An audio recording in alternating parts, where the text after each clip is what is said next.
l'impression que nous commençons à comprendre. Bien-aimé, quand tu écoutes les chants, il ne faut pas l'écouter pour écouter. Il faut réaliser ce que tu chantes.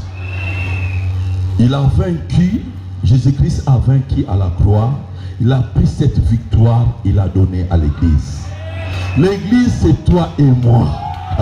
Ce qui est difficile pour les hommes, c'est la mort. Lui, il a vaincu la mort.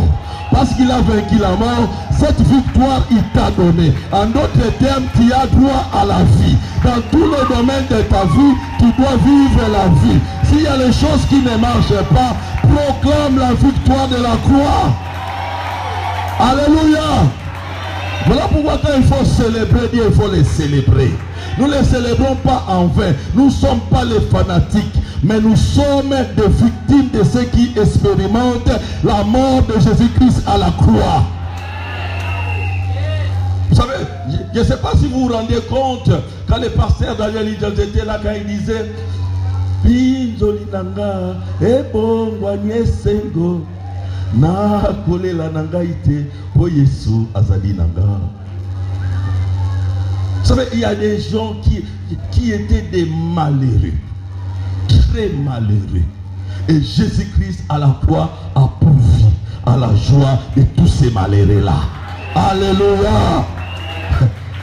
Ce qui fait ta honte, ou ce qui faisait ta honte, aujourd'hui peut être un sujet de joie. Alléluia. Alors pourquoi je ne peux pas adorer un tel Dieu qui m'a donné de la valeur? Moi qui n'étais pas considéré, qui n'était pas vu par les gens. Vous savez, il y a certains critères dans le monde pour que vous soyez respectés, vous soyez considérés. Nous autres, on n'avait pas ces critères-là. Si aujourd'hui nous sommes parvenus à avoir certains critères, c'est à cause de l'œuvre de la croix. Alléluia. Jésus, il est merveilleux. Nous devons l'aimer, nous devons le célébrer. Non parce que nous sommes fanatiques, non, c'est simplement parce que à cause de ce qu'il a fait dans nos vies. Amen. Et nous sommes en train de parler d'un thème de la Pâque à la Pentecôte. Déjà la Pâque, tout ce que je venais de dire là, c'est ça même, le résumé de la Pâque. Lui, il a vaincu à la croix. Il nous a donné sa victoire. Mais cette victoire est effective dans notre vie par la Pentecôte. Est-ce que quelqu'un a compris?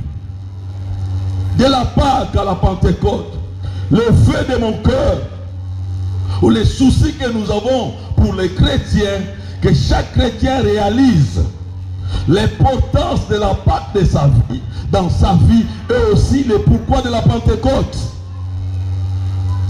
Nous sommes souvent des chrétiens, entre guillemets, malheureux, simplement parce que nous ne réalisons pas ce que Christ a fait à la croix. Quand dans Jean plutôt, quand Jésus ne cesse de dire, il a dit plusieurs fois, à partir du chapitre 15, il faudrait que je m'en aille, afin que le Père vous envoie un autre consolateur, le Saint-Esprit. Il vous est avantageux que je m'en aille. Les disciples ne comprenaient pas bien. Et c'est ça le cas de l'église aujourd'hui. On parle, je suis pentecôtiste. Je prie dans une église de Pentecôte. Mais on ne réalise pas l'importance de la Pentecôte. Voilà pourquoi plusieurs ne désirent pas. Bien aimé, vous ne pouvez pas vivre une vie chrétienne victorieuse sans la Pentecôte. Dans Actes, au chapitre 1, il est dit ceci, les versets 1 à 5. Théophile,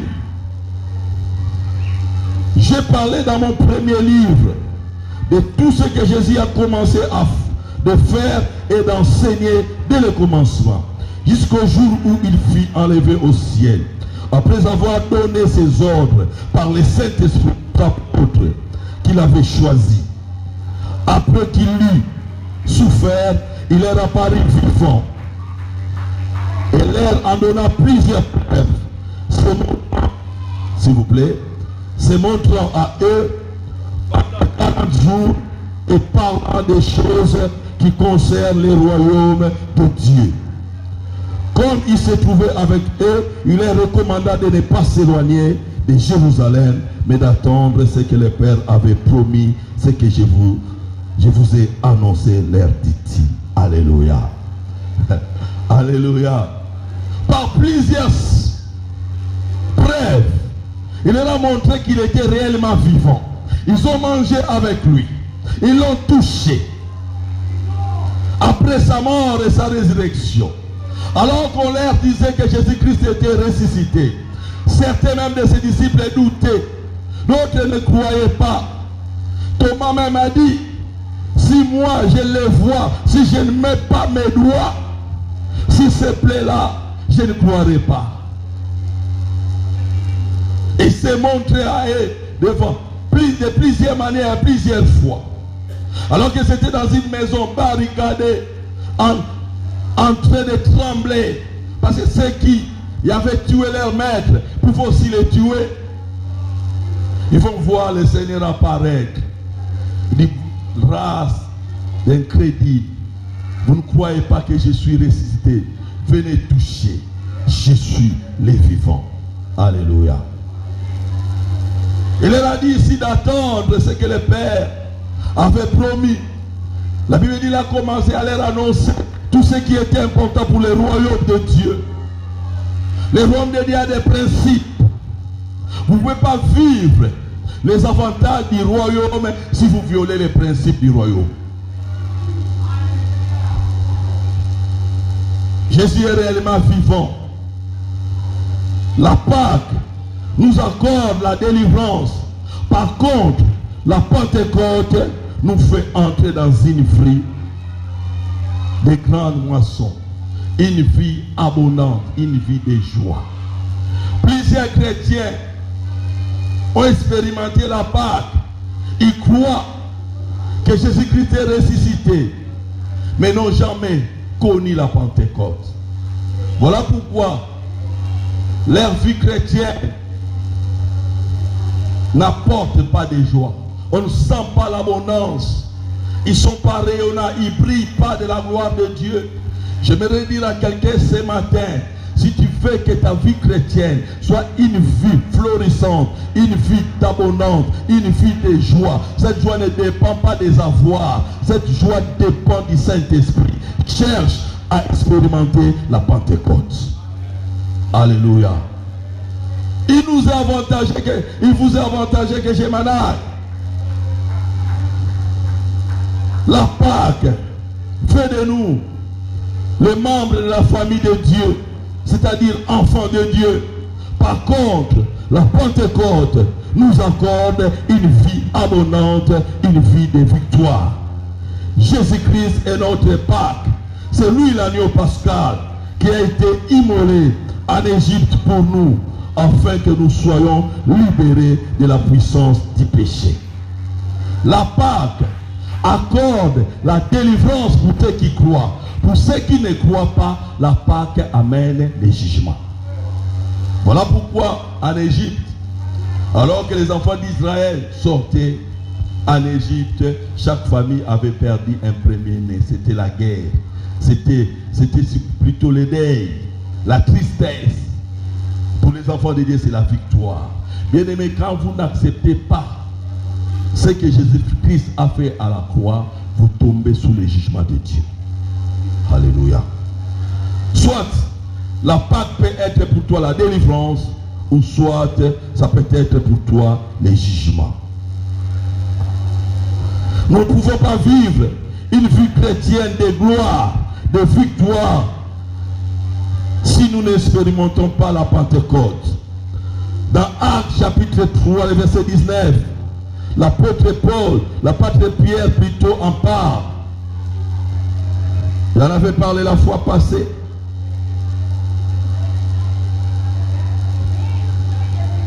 Il dit ceci: répandez-vous donc et convertissez-vous pour que vos péchés soient effacés, afin que des temps de rafraîchissement viennent de la part du Seigneur et qu'il envoie celui qui vous a été destiné, Jésus-Christ.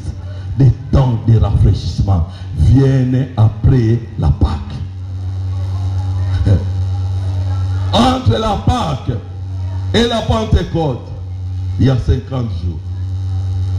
Et ces 50 jours-là, voilà pourquoi la raison même d'être de nos 50 jours de prière. On ne croise pas les bras. Ces temps-là, les disciples étaient montés à la chambre, dans la chambre haute, en train de prier, en train de se rappeler tous les enseignements de Jésus.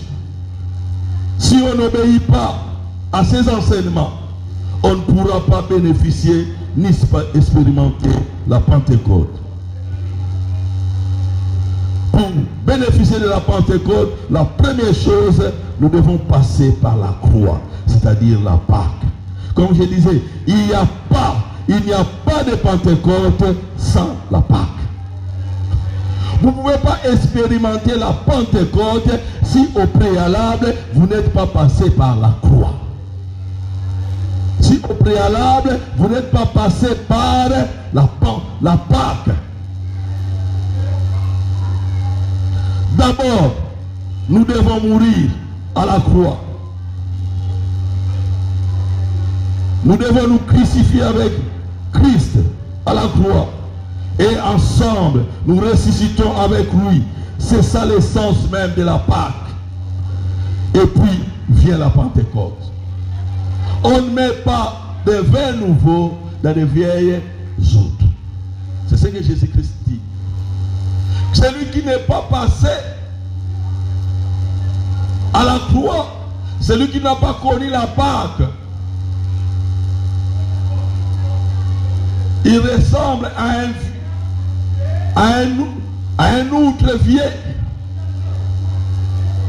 Il nous faut changer, il faut passer par la Pâque afin que nous ayons les vins nouveaux. Les vins nouveaux dans la joie. Les vins nouveaux, c'est le Saint-Esprit. Voilà pourquoi les jours de la Pentecôte, ceux qui regardaient les disciples, ils ont dit ils sont ivres. La Bible dit, la Pierre s'élève, il a dit ceci, ces gens ne sont pas ivres de vin, ils sont ivres du Saint-Esprit. C'est que le prophète Joël avait promis depuis les temps anciens. Bien aimé, la Pentecôte est une promesse de Dieu. Depuis l'ancienne alliance, Dieu avait promis la Pentecôte, le temps du vin nouveau.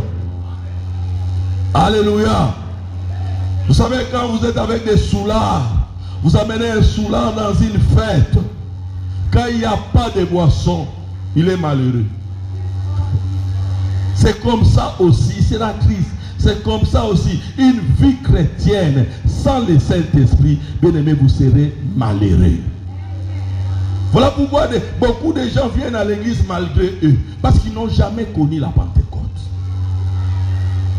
Comme je disais, tu ne peux pas expérimenter la Pentecôte si au préalable tu n'es pas passé par la croix, si tu n'es pas passé par la Pâque.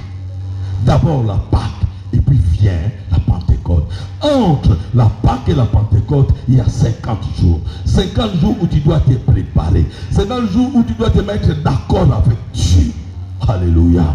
Afin que le vin nouveau vienne. Le vin nouveau ne viendra pas ainsi. Il n'y a pas de temps de rétablissement du royaume d'Israël si au préalable il n'y a pas de Pentecôte. Dans Acte 1, à partir du verset 6 en bas, les disciples, quand Jésus leur a parlé, vous devez attendre ce que le Père avait promis. Ils ont demandé à quand le rétablissement du royaume d'Israël. Jésus leur a dit, ceci ne vous concerne pas. D'abord, c'est les revêtements. D'abord, c'est la Pentecôte. Vous avez connu la Pâque. Maintenant, vous devez passer à la Pentecôte. Ce qui concerne le rétablissement du royaume d'Israël, ce n'est pas votre affaire. Alléluia. Ce qui est votre affaire, c'est les revêtements. Ce qui est votre affaire, c'est la Pentecôte. La Pentecôte, c'est notre affaire. Ça doit nous préoccuper. Autant d'années dans le Seigneur, on n'est pas baptisé dans le Saint-Esprit. Cela ne nous dérange pas. Bien aimé, on doit se déranger. Nous devons nous déranger. Si vous ne connaissez pas encore la Pentecôte dans votre vie, cela doit vous déranger. Vous ne devez pas être tranquille.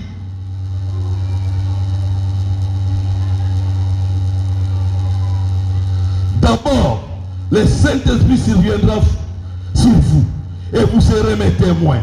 Pour être un témoin efficace, il faut expérimenter la Pentecôte. Un homme ou une femme qui a expérimenté la Pentecôte n'a pas peur de la mort. Alléluia. Écoutez ce que Pierre dit.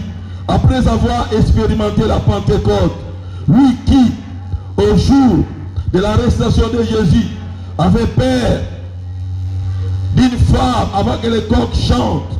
La femme s'était approchée de lui demanda, toi aussi, tu fais partie de cet homme-là. Il dit, Madigaïté. Mais quand il a connu la Pentecôte, il pouvait dire aux autorités juives, jugez en vous-même. Il est plutôt intéressant de vous obéir ou d'obéir à Dieu. Nous n'allons pas arrêter de prêcher au nom de Jésus là. En d'autres termes, nous sommes prêts à mourir à cause du nom de Jésus. Nous ne pouvons pas aussi fermer nos bouches à cause des choses que nous avons vues expérimenter. Bien aimés dans le Seigneur, beaucoup ne témoignent pas parce qu'ils n'ont jamais expérimenté la Pentecôte. Il est temps, comme je disais, le feu de mon cœur, que l'Église, que les chrétiens que nous sommes, chacun de nous puisse expérimenter la puissance de la Pentecôte. Que la Pentecôte soit vraie dans ta vie. Alléluia.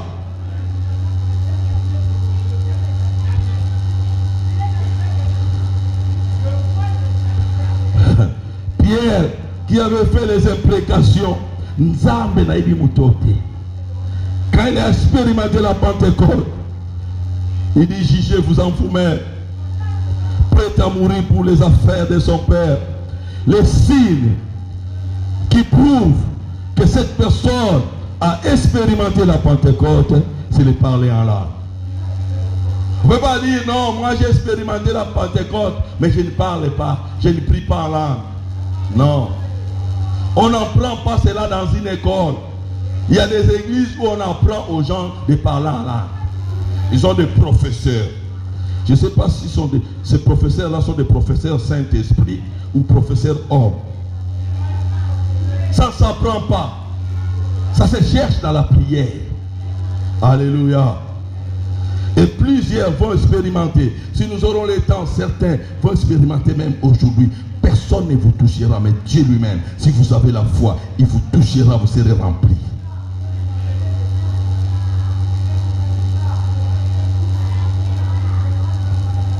La Pâque t'amènera au ciel, mais la Pentecôte t'amène à une vie abondante, à une dimension de service efficace, à une dimension de vie chrétienne de joie. Certaines personnes sont lourdes dans l'adoration, dans la louange. Quand on chante, ils ne savent pas chanter. Quand on prie, ils ne savent pas prier. Il y a même des gens qui ont honte de danser à l'église pour Jésus. Prêts à danser pour des bêtises. Mais simplement parce qu'ils n'ont jamais expérimenté la Pentecôte. Il y a certaines personnes qui discutent sur des choses basiques, des choses spirituelles. Simplement parce qu'elles n'ont jamais expérimenté la Pentecôte. Elles discutent sur certaines vérités bibliques, des vérités vraies. Est-ce que la Bible est dans la Nouvelle Alliance? Est-ce que prendre la bière, c'est mauvais? Une telle personne ne peut expérimenter la Pentecôte. Si tel est votre cas, vous n'êtes pas encore passé par la croix. Celui qui passe véritablement par la croix, son intelligence est renouvelée. Il voit des choses autrement. Alléluia. Vous savez, il y a des gens qui obéissent plus aux médecins qu'à Dieu. Quand les médecins disent non, il ne faut plus prendre du sel, aïe, c'est fini. Mais si c'est Dieu,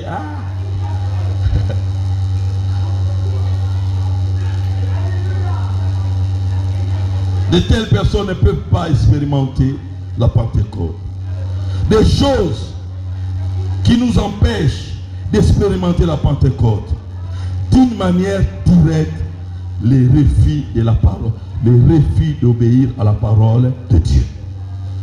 Quelqu'un qui refuse d'obéir à la parole de Dieu, même s'il est passé par la Pâque, il a accepté Jésus comme Seigneur et Sauveur, il est passé par la croix, il ne peut pas expérimenter la Pentecôte. Il est chrétien, bien sûr, mais un chrétien que la Bible appelle charnel. Il n'est pas différent des païens. On n'a pas besoin du microscope pour voir que celui-là c'est un païen. On n'a pas besoin du microscope. Quand vous les regardez, vous voyez.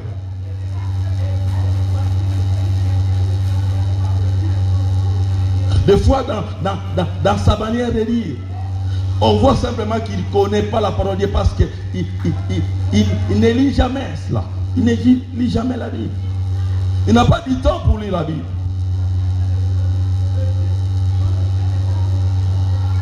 Première chose, l'ignorance de la parole de Dieu.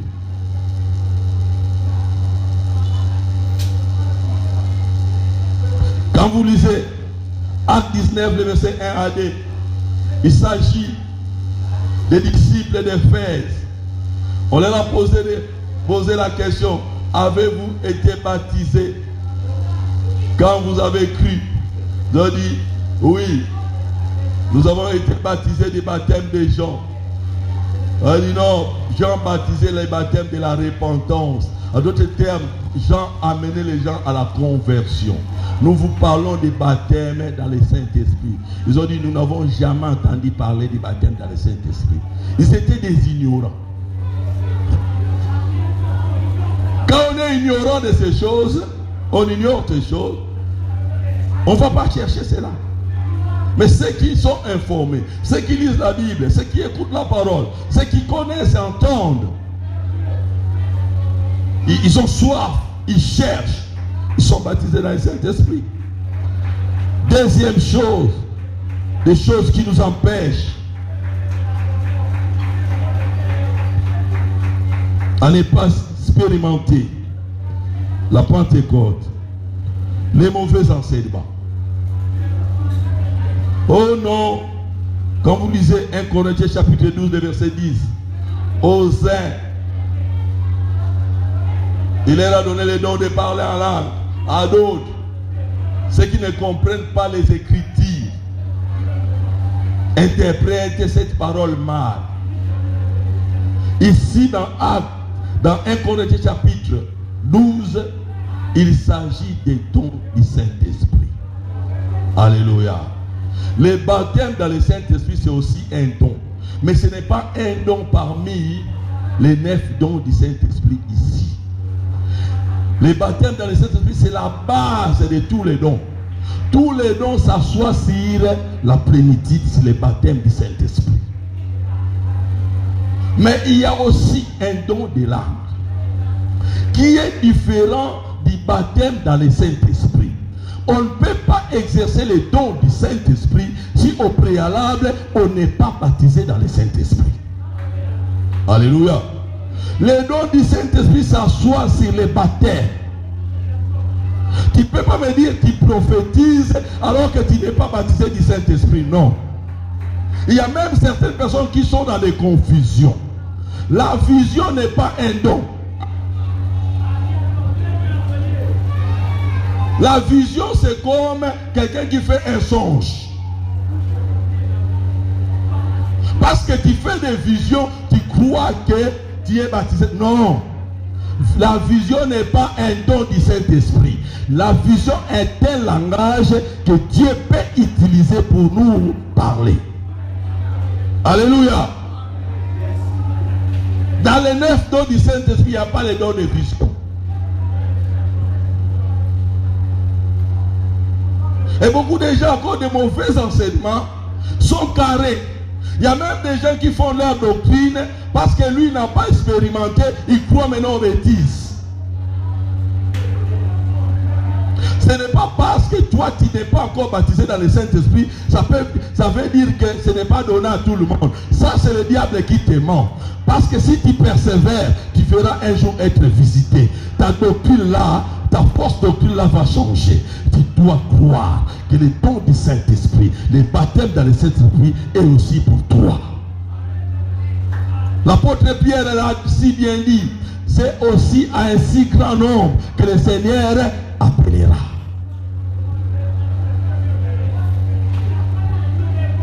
C'est pour tout un chacun de nous. Toi qui n'es pas encore baptisé du Saint-Esprit, sache, cette promesse aussi est pour toi. Tu peux être baptisé dans le Saint-Esprit aujourd'hui, demain, après-demain. Tu peux expérimenter la Pentecôte. Troisième chose qui nous empêche d'être baptisés dans le Saint-Esprit, les blasphèmes contre le Saint-Esprit. Des fois, on attribue le don du Saint-Esprit au diable.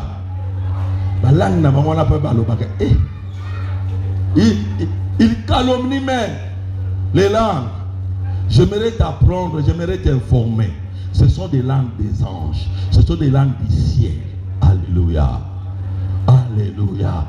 Quelqu'un qui prie en langue, il annonce des mystères à Dieu. Des mystères que lui-même ne comprend pas. C'est Dieu qui écoute cela. Même les démons, les diables n'écoutent pas les langues. Avec notre esprit, la Bible dit, nous sommes limités pour prier. Mais quand on prie en langue, quand on prie en esprit, prier en langue veut dire prier en esprit. Quand on prie en esprit, quand on prie en langue, notre intelligence s'accroche à Dieu. Nous disons des vérités que nous-mêmes nous ne comprenons pas, que le Saint-Esprit seul sait. Alléluia. Il y a des fois des situations que nous décantons sans savoir exactement. Mais Dieu, qui connaît toutes choses, qui écoute notre prière, par l'Esprit, qui vient à notre secours, accorde des grandes délivrances. C'est un avantage pour l'Église. Alléluia. Arrêtons de blasphémer. Arrêtons de dire du mal de cette langue. Dieu a voulu que ça soit ainsi. Et toi tu dis que ce n'est pas bon. C'est pas bon par rapport à quoi?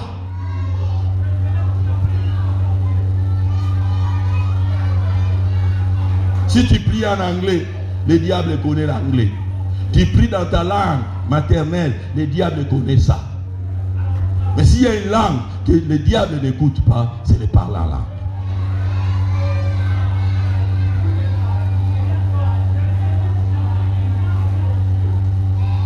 Il y a même ceux qui disent, moi je ne crois pas à ces langues-là. Ce sont des arrangements. Ils fabriquent. Ça c'est blasphémé.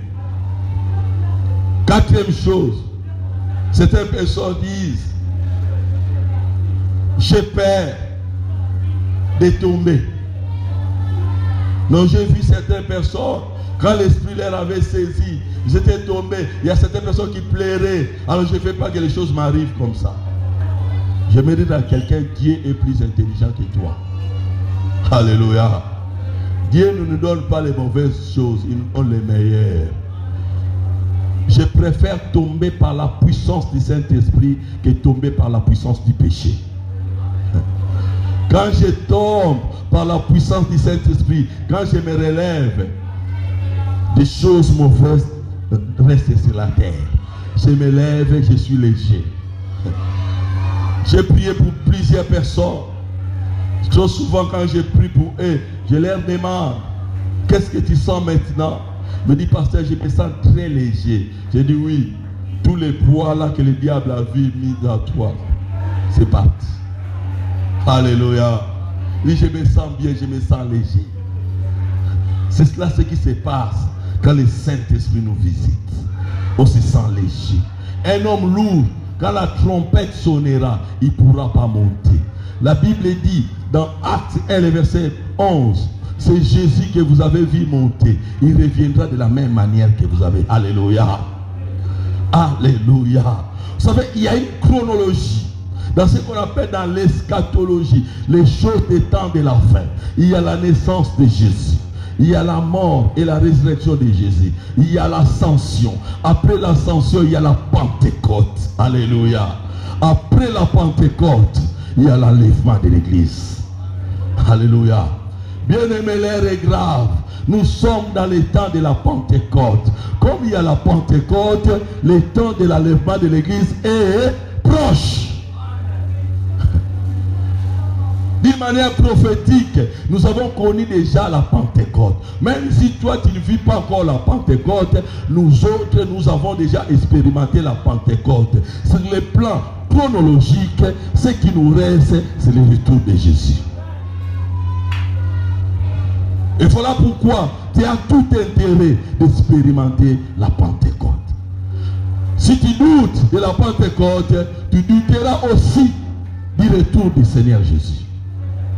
Le retour du Seigneur Jésus, c'est ça qui va entraîner l'enlèvement de l'Église. Et à la fin, il y aura la fin de toutes choses.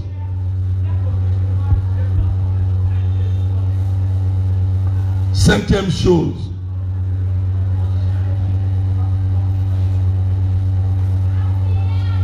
Les moqueurs, ils sont là à l'église. Ils se moquent des gens qui sont touchés par la puissance du Saint-Esprit.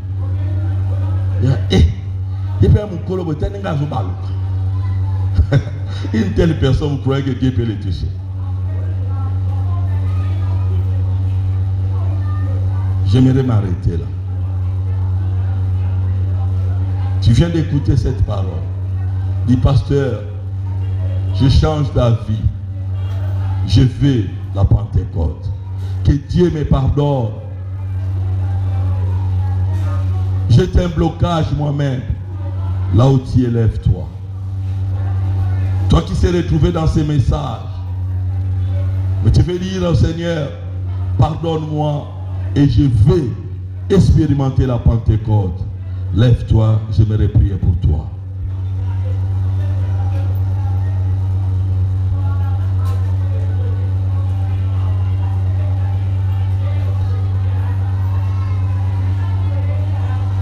S'il vous plaît.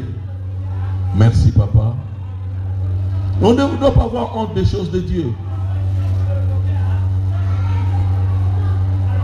Merci, maman. Merci, mon frère. Merci, mon frère, mon jeune frère.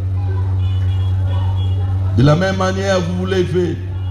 Je prie des choses qui vous empêchaient pour expérimenter la puissance de la Pentecôte. Ces choses puissent rester dans vos chaises. Ça puisse rester. Seigneur, je prie pour tous ces bien-aimés qui se sont levés. Je prie que chacun d'eux puisse expérimenter la Pentecôte. Alors que nous sommes en train d'enseigner ces choses jusqu'au 19 mai, je prie avant le 19 mai que chacun d'eux puisse être visité. Soit pendant les temps d'adoration, soit dans des moments personnels de prière, soit dans les moments d'ensemble, soit dans les moments de département, soit, oh Dieu, toi dans leur maison, au lit même, tu peux le faire, oh Dieu. Visite-les, s'il te plaît. Qu'ils expérimentent ta puissance. Dans le nom de Jésus, reprenez vos places. Alléluia.